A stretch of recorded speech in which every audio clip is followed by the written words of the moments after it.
যেসব মানুষ সময়ের প্রয়োজনে পরিবর্তন হয়ে যায় তাদের কাছ থেকে সর্বদা দূরে থাকাই উচিত, কারণ তারা সুসময়ের বন্ধু, দুঃসময়ের নয়। আসসালামু আলাইকুম এভরিওয়ান, আপনারা সবাই কেমন আছেন? আলহামদুলিল্লাহ, আল্লাহর অশেষ রহমতে আমরাও ভালো আছি। এই কথাগুলো আমি কেন বললাম তা একটু পরেই আপনাদেরকে বলতেছি। তার আগে চলেন আমি কি রান্না করি সেটাই দেখাই।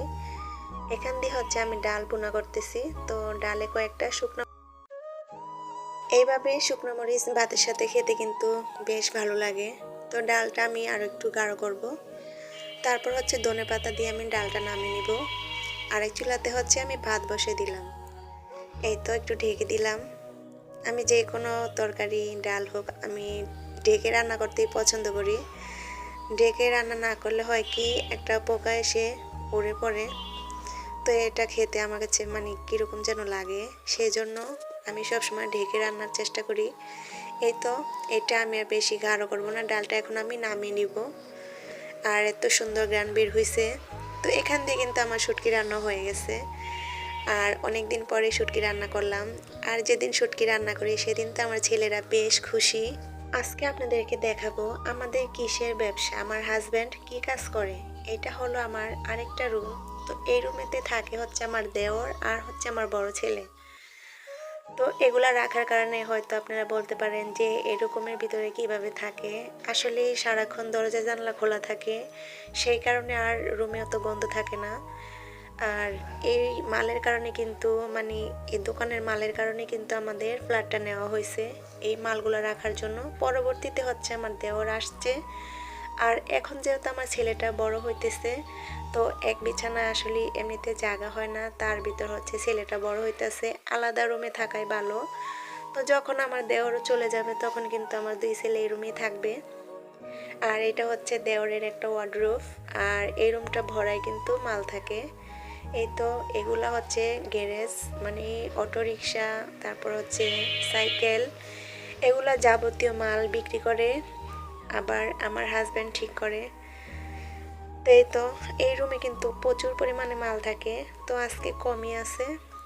আর এই রুমটা আমি অত সুন্দরভাবে গুছিয়ে রাখতে পারি না, এই তো যেভাবে আছে এইভাবেই থাকে। তো শুরু থেকে একটা কথা বলছিলাম না, যেসব মানুষ সময়ের প্রয়োজনে পরিবর্তন হয়ে যায় তাদের কাছ থেকে সর্বদা দূরে থাকাই উচিত, কারণ তারা সুসময়ের বন্ধু, দুঃসময়ের নয়। একটা সময় ছিল আমার হাজব্যান্ডের সময়টা খুবই ভালো ছিল। তখন আত্মীয় স্বজন সবাই ছিল, সবাইকে এনে দাওয়াত দিয়ে খাওয়াইতাম, সবাই খোঁজখবর নিত। এখন যখন আমার হাজব্যান্ড বাইরে যাওয়ার পরে আমরা একটু ঋণের নিচে পড়ে গেলাম। 1 বছর না যেতেই চলে আসছে। তো ওখানে আমাদের 4 লাখ টাকা ঋণ আছে। তো ওই ঋণটাই আমাদের জন্য সমস্যা। এছাড়া আমাদের দোকানে যেটুকু বেচা কিনা হয় সুন্দরভাবে বাচ্চা কাচ্চা নিয়ে ভালো আছি। আল্লাহ কারে কখন কি করে সেটা কেউই আমরা জানি না। তো আল্লাহ যদি চায় আমাদের আবারও ঠিক সুসময় আবার আসবে, আল্লাহর কাছে এই দোয়া করি। তো এখানে বিকেলে আরাফের বাবা আমাদের জন্য নাস্তা নিয়ে আসলো, চটপটি আর নুডলস। এখন এটা আমরা সবাই মিলে খাওয়া দাওয়া করবো সন্ধ্যাবেলা।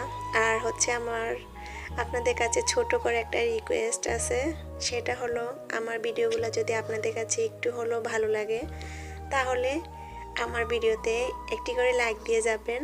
আর যারা নতুন আছেন আমার চ্যানেলটিকে সাবস্ক্রাইব করে আমার পাশেই থাকবেন, যাতে করে পরবর্তীতে ভিডিও দেওয়ার সাথে সাথে আপনাদের কাছে চলে যায়। আর যারা যারা অলরেডি আমার চ্যানেলটিকে সাবস্ক্রাইব করেছেন তাদেরকে অসংখ্য ধন্যবাদ। এই তো এখান দিয়ে আমাদের খাবার সাজানো হয়ে গেছে, এখন আমরা খাওয়া দাওয়া করব।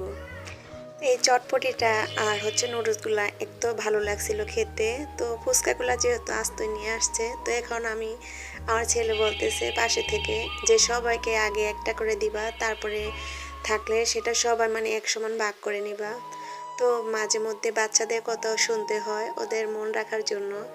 এই তো আগে একটা করে দিয়েছি, তারপরে আবার ঘুরিয়ে ঘুরিয়ে দিতেছি। এটা আমার ছেলে পাশ থেকে বলতেছিল। তো আমি চেষ্টা করি ওদের মন রক্ষা করে চলার জন্য, এতে করে ওরা অনেক বেশি খুশি হয়। তো এখন বলতেছে যে একদম ঠিক আছে। তো আমার বলে দিতেছে যে চামচ এভাবে দেও, ওও আমাকে হেল্প করতেছে পাশ থেকে। এই তো এখন আমরা খাওয়া দাওয়া করবো গরম গরম চটপটি। আর যেহেতু এখনও ভালোই শীত আছে, তো আমার ভিডিওগুলো কীরকম লাগে অবশ্যই আমাকে জানাবেন। যদি ভিডিওতে আমি কিছু ভুল বলে থাকি অবশ্যই আমাকে কমেন্টে বলবেন, আমি সমাধান করার চেষ্টা করব। সবাই ভালো থাকবেন, সুস্থ থাকবেন। আল্লাহ হাফেজ।